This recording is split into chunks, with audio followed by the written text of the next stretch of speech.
Kita akan membaca ya dari kitab Yunus. Jadi ini tema kita adalah bertobat.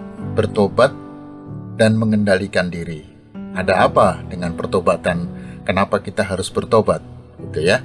Jadi memang tiap tahun kita akan melakukan ibadah Rabu Abu, yaitu untuk melatih diri kita sebetulnya, menyadarkan kembali bahwa pertobatan dan pengendalian diri itu sesuatu yang sangat penting.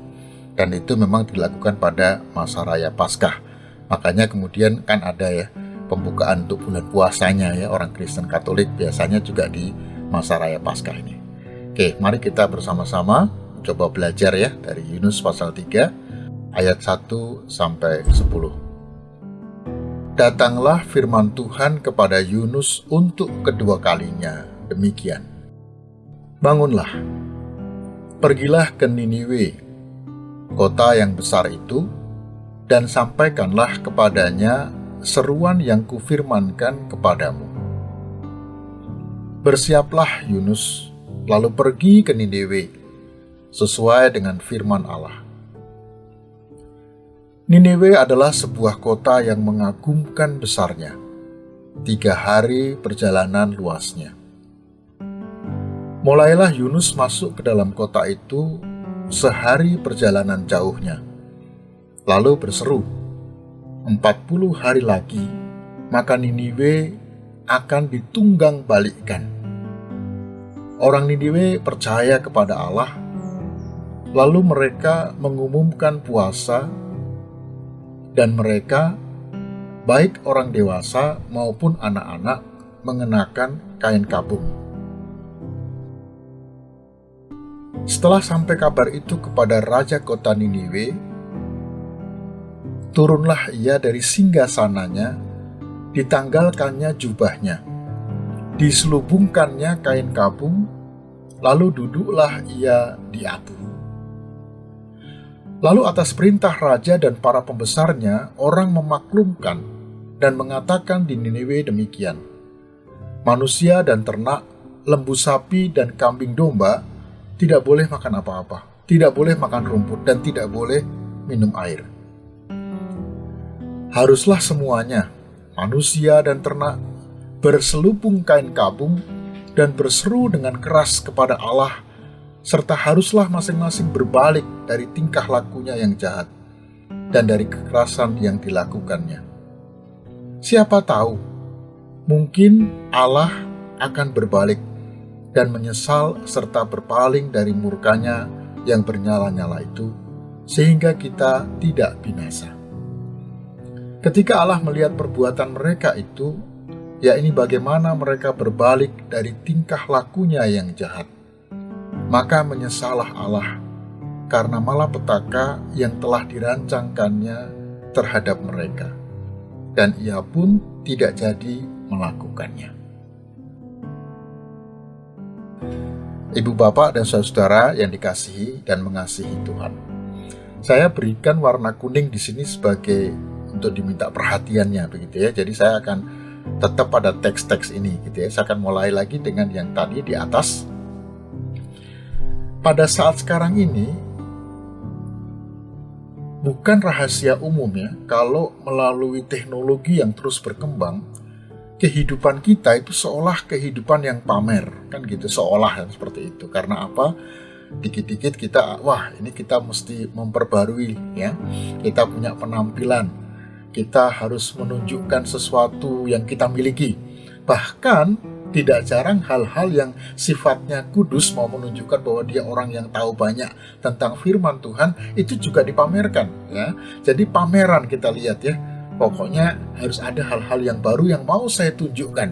Tanpa kita sadari, kehidupan kita menjadi kehidupan yang pamer. Termasuk kesalehan. Ya. Kesalehan kok dipamerkan? Apa iya sih demikian? Kita bisa lihat. Ya, ternyata ada banyak sekali kesalehan yang dipamerkan, dan itu kesalehan yang sebenarnya yang palsu. Gitu ya. Nah kita lihat, kenapa kok bisa seperti itu? Kenapa kok dia tidak memberikan kesalehan atau menunjukkan kesalehan itu sebagai satu kesalehan yang memang sangat penting, yang memang sangat perlu dilakukan, dan betul-betul dilakukan dari dalam dirinya atau hatinya. Nah kita lihat peristiwanya, memang ini kan jaraknya cukup jauh dari kita ya, tentang apa yang dituliskan dalam Yunus dan kondisi kita sekarang ini. Tapi mari kita belajar sesuatu yang luar biasa dan bisa kita kaitkan dengan kondisi kita pada saat sekarang ini. Nah, kita lihat di sini ya.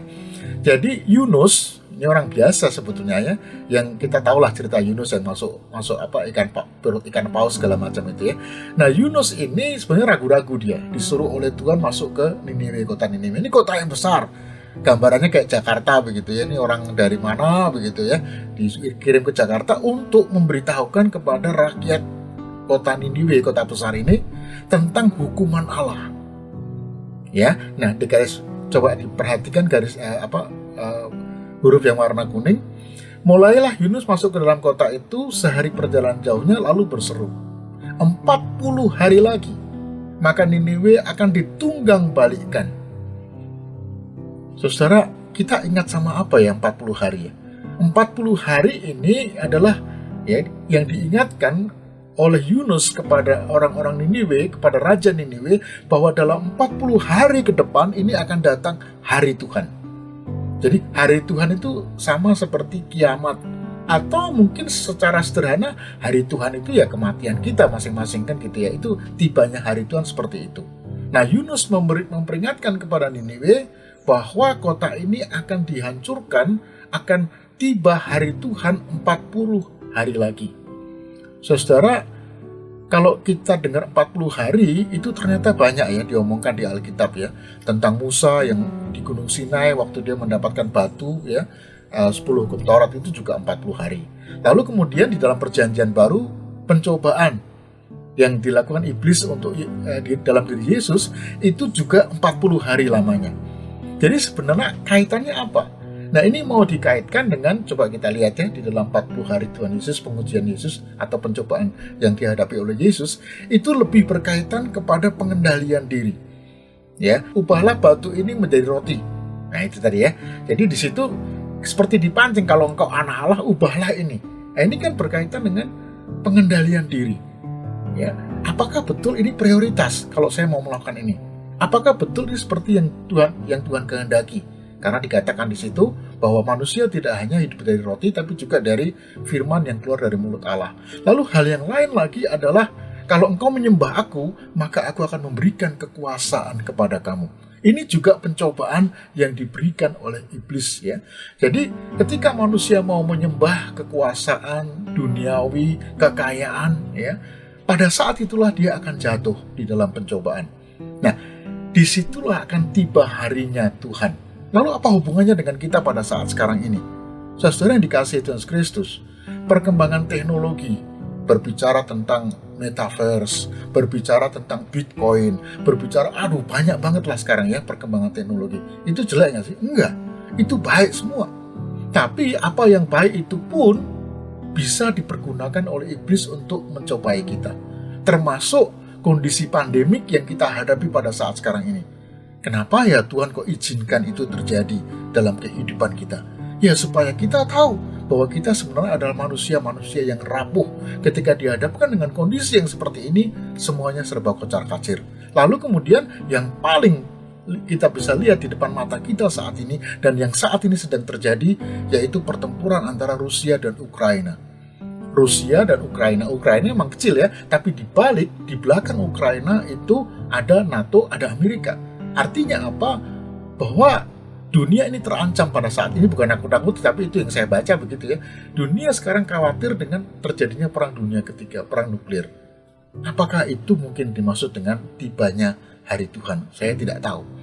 Tetapi ini semua adalah peringatan bahwa yang seperti ini bisa terjadi di dalam kehidupan kita. Lalu apa yang perlu kita lakukan? Apa yang perlu kita persiapkan dalam situasi yang seperti ini? Bisa saja kita mengatakan, wah saya nggak perlu takut dengan itu. Nah, ini yang kita mesti hati-hati gitu ya. Apa benar bahwa kita ya menghadapi hukuman Allah yang seperti ini ya, kita bisa menenangkan diri kita. Tapi ternyata yang menarik saudara, bahwa ternyata Allah bisa dibujuk. Nanti kita lihat ya, ini menarik sekali. Karena kita lihat apa yang dilakukan oleh Raja Niniwe ya. Pada ayat yang kelima, orang Niniwe itu percaya kepada Allah. Lalu mereka mengumumkan puasa Dan mereka, baik orang dewasa maupun anak-anak, mengenakan kain kabung. Jadi tindakan orang Niniwe yang pertama, termasuk Raja Niniwe, dia pertama-tama percaya akan datangnya hari Tuhan. Percaya bahwa akan ada kematian, datangnya kematian. Percaya bahwa kemungkinan akan tiba akhir zaman. Ya segala macam itulah yang kita nggak pernah tahu. Karena apa yang terjadi di depan kita itu kan memang misteri ya, teka-teki yang kita tidak pernah tahu. Lalu kemudian yang kedua, mengumumkan puasa. Nah ini puasa, orang pikir itu puasa itu dalam bahasa Yunani zoom sebetulnya ya. Jadi orang berpikir puasa itu nggak makan, nggak minum kan gitu ya, berapa lama, berapa jam, enggak.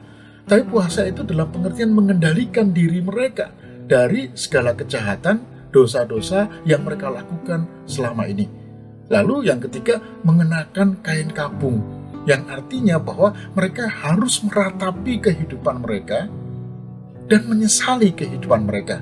Kain kabung itu kan kayak hitam gitu ya. Jadi kain kabung tanda orang-orang dulu itu tanda bahwa mereka bergabung, mereka betul-betul meratapi dan menyesali. Mari kita lihat selanjutnya apa yang terjadi. Pada ayat 6, setelah sampai kabar itu kepada Raja kota Niniwe, turunlah ia dari singgasananya. Ini saudara, ini sangat penting sekali.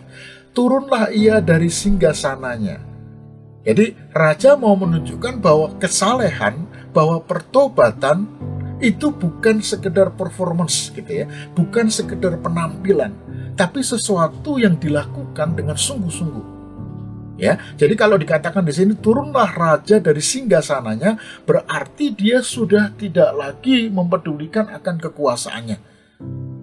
Dia melepas semua kekuasaannya dan menjadi manusia biasa. Lalu ini ya, lalu ditanggalkannya jubahnya, berarti semua kehormatan, ya pangkat dan lain sebagainya itu dilepaskan juga. Lalu diselubungkannya kain kabung, lalu duduklah ia di abu. Mari kita lihat di sini. Raja yang punya kekuasaan, raja yang punya kedikayaan, ketika menghadapi kondisi akhir zaman atau hari Tuhan ini tadi, dia menyamakan diri dengan manusia-manusia yang lain, dengan rakyatnya. Ya, melepaskan semua yang dia miliki, dia nggak lagi punya apa-apa. Lalu kemudian dia menyelubungkan kain kabung dan duduk di abu. Dia meratapi, menyesali dosanya, dan yang sangat penting sekali adalah dia mengingatkan dirinya dan mengingatkan kepada seluruh rakyatnya bahwa mereka itu berasal dari abu. Berarti apa? Sesuatu yang sama sekali tidak berguna. Ya kalau abu dan debu itu kan begitu ya. Jadi bisa dibayangkan nggak sih kalau kita jadi abu?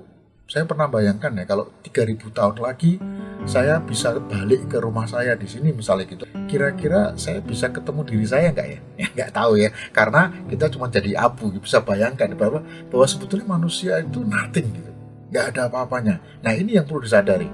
Tapi kan yang terjadi seringkali bukannya nothing, tapi manusia merasa bahwa seolah-olah dia punya segalanya, dia tahu segalanya. Nah ini ya, jadi kita belajar dari raja yang betul-betul mau mengendalikan dirinya dalam pertobatan. Pertobatan bukan hanya sekedar performance, penampilan, tapi betul-betul suatu pertobatan menunjukkan kesalehan yang dia lakukan. Lalu pada ayat 8 kita lihat yang garis yang tulisan kuningnya ya, masing-masing berbalik dari tingkah lakunya yang jahat dan dari kekerasan yang dilakukannya. Jadi ada betul-betul satu pertobatan ya. Kemudian kita lihat ayat 10 menarik sekali. Maka menyesallah Allah. Loh ini ya, ternyata Allah bisa dibujuk. Ini menarik sekali ya. Jadi ketika kita tahu bahwa kita dalam keadaan situasi yang sulit, terancam oleh hari Tuhan, terancam oleh kematian, pada saat itu kita bisa membujuk Tuhan dengan cara yang seperti di atas tadi, di mana kita merasa bahwa menyesali, meratapi kondisi kehidupan kita. Nah menarik, saya mau bandingkan sedikit dengan Yoel. Kita lihat ya. Dalam Yoel 2 pasal 2 ayat 12 dikatakan, tetapi sekarang juga demikianlah firman Tuhan, berbaliklah kepadaku dengan segenap hatimu, dengan berpuasa, dengan menangis, dan dengan mengaduh. Jadi mau dikatakan di sini berbaliklah kepadaku, pertobatan itu dengan segenap hati berarti bukan cuma satu kali, tapi dia dinamis, dia terus menerus. Kalau perlu ya bukan kalau perlu ya, tapi memang harus setiap hari. Setiap hari kita meratap, datang kepada Tuhan, menyesali segala apa yang kita lakukan pada hari ini. Mungkin ada hal yang tidak menyenangkan hati Tuhan. Ini maksudnya dengan segenap hati. Lalu Yoel 2:13, nah ini kata-katanya menarik. Koyakkanlah hatimu dan jangan pakaianmu untuk berbalik kepada Tuhan. Ini maksudnya adalah bukan hanya pakaian. Kalau pakaian kan performance ya, ritual. Kayak sekarang kan kita melakukan ritual ya, rabu-abu ya. Jangan cuma begitu ya, tapi koyakkanlah hatimu. Jadi betul-betul ada penyesalan, betul-betul ada ratapan yang kita mau laksanakan dalam kehidupan ini. Agar Tuhan tidak menjatuhkan hukumannya kepada kita. Dia menyesal akhirnya gitu ya. Baik. Nah lalu apa? Karena ini kalau saya bandingkan lagi dengan perjanjian baru, ini menarik sekali. Tentang hal berpuasa, tentang hal bertobat. Coba kita lihat ya, hal memberi dan hal berpuasa. Tetapi jika engkau memberi sedekah, janganlah diketahui tangan kirimu apa yang diperbuat tangan kananmu. Ini yang harus kita lakukan. Hendaklah sedekahmu itu diberikan dengan tersembunyi, maka Bapa yang melihat yang tersembunyi akan membalasnya kepadamu. Jadi boleh dikatakan ini kesalehan silence, bukan satu kesalehan performance yang ditunjukkan, enggak. Orang lain enggak perlu tahu, termasuk juga dengan berpuasa. Tetapi apabila engkau berpuasa, minyakilah kepalamu dan cucilah mukamu, supaya jangan dilihat oleh orang bahwa engkau sedang berpuasa, melainkan hanya oleh Bapamu yang di tempat tersembunyi. Maka Bapamu yang melihat yang tersembunyi akan membalasnya kepadamu. Saudara, ini sangat maha penting menurut saya. Karena ini justru ya satu kedalaman spiritualitas, satu kedalaman hidup ya dalam batin kita, bukan sesuatu yang kita tampilkan keluar, tapi yang terjadi hanya antara saya dengan Tuhan. Kalau saya memberi, saya nggak perlu pamer. Saya nggak perlu tunjukkan di YouTube misalnya gitu ya, atau di Instagram atau di mana, nggak perlu. Saya dengan Tuhan yang tahu, dan Tuhan akan membalas itu. Ini namanya juga satu pengendalian diri. Juga dengan hal berpuasa. Saudara, ada banyak orang berpuasa itu nggak makan, beberapa jam nggak makan dan nggak minum dan lain sebagainya. Saya kira kok bukan itu ya. Ini lebih kepada pengendalian diri. Let's say, kalau misalnya dalam 40 hari ini, satu ketika saya pengen makan misalnya baking ente misalnya gitu ya. Lalu saya berpikir pada saat, saya mau mengendalikan diri saat ini dan saya mau belajar. Jadi bukan hanya tidak makan baking ente, tapi apa yang kita inginkan itu dananya kita bisa bagikan kepada orang yang membutuhkan. Jadi pengendalian diri itu bukan hanya kaitan dengan diri kita, tetapi kaitannya dengan orang lain. Apa yang bisa kita kontribusikan untuk orang lain? Ya, termasuk juga di dalam kehidupan kita keseharian, apapun itu, apakah itu dana, pakaian, buku, apapun itu. Ketika ada orang lain yang membutuhkan, saya bisa berbagi dengan dia. Saya bisa memberikan, inilah puasa. Jadi Zoom tadi adalah pengendalian diri. Bagaimana saya mengendalikan diri? Akan mudah sekali kalau orang cuma mengendalikan diri, ya boleh-boleh aja ya, dengan tidak makan atau tidak minum. Tapi setelah itu, mungkin setelah jam 6, jam 7 malam atau setelah selesai puasa, hari itu langsung kita makannya banyak. Ya nggak ada gunanya. Karena itu berarti juga tidak mengendalikan diri, cuma menahan diri sebentar, supaya nanti makannya lebih enak. Saya biasanya juga gitu, kalau mau diundang orang makan, saya nggak makan dulu, menahan diri supaya nanti makannya banyak, kan gitu ya. Bukan itu loh. Tapi betul-betul mengendalikan diri dari apa yang kecil. Nah, misalnya hari ini saya mau makan daging. Kali ini saya nggak makan daging dulu deh. Ya, saya makan yang lain, ada banyak yang lain. Dan saya mau berikan dana daging ini untuk teman-temanku, saudaraku yang membutuhkan. Nah, pada saat 40 hari, mari kita melatih diri melakukan hal yang seperti ini.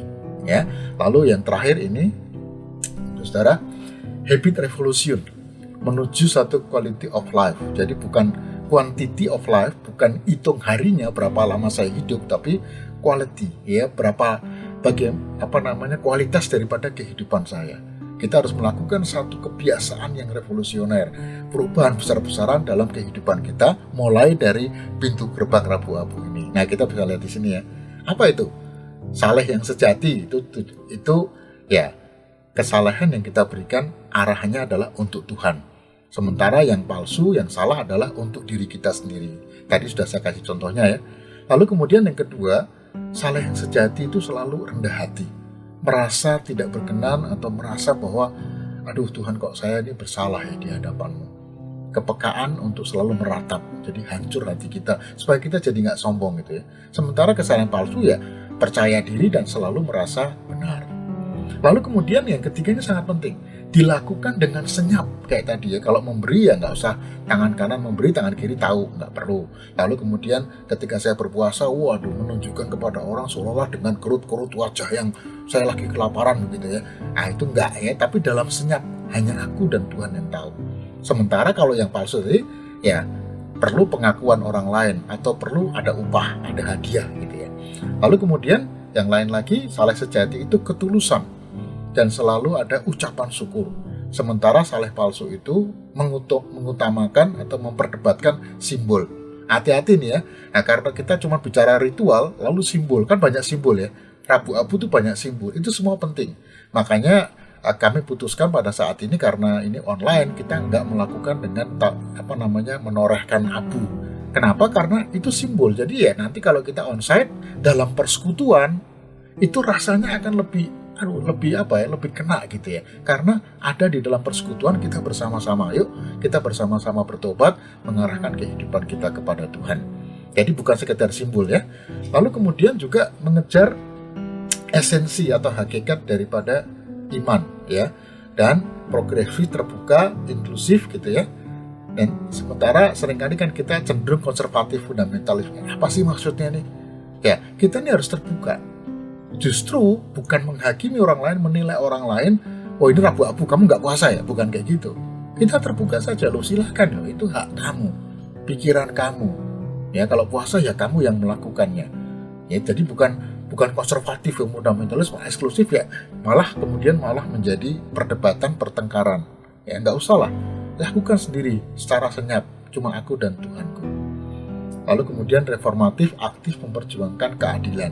Nah ini sudah dengan orang luar begitu ya. Jadi ketika kita melakukan puasa, pengendalian diri, bertobat, itu artinya juga kita mulai memikirkan orang lain. Apa yang bisa aku lakukan untuk orang lain? Jadi nggak cuma pasif, apatis gitu ya. Nggak mau tahu lah, terserah lah. Aku aja nggak bisa ngurusin diriku, suruh ngurusin orang lain. Nah, saudara mungkin ini bukan hal yang mudah. Ya, tapi kita bisa belajar pelan-pelan.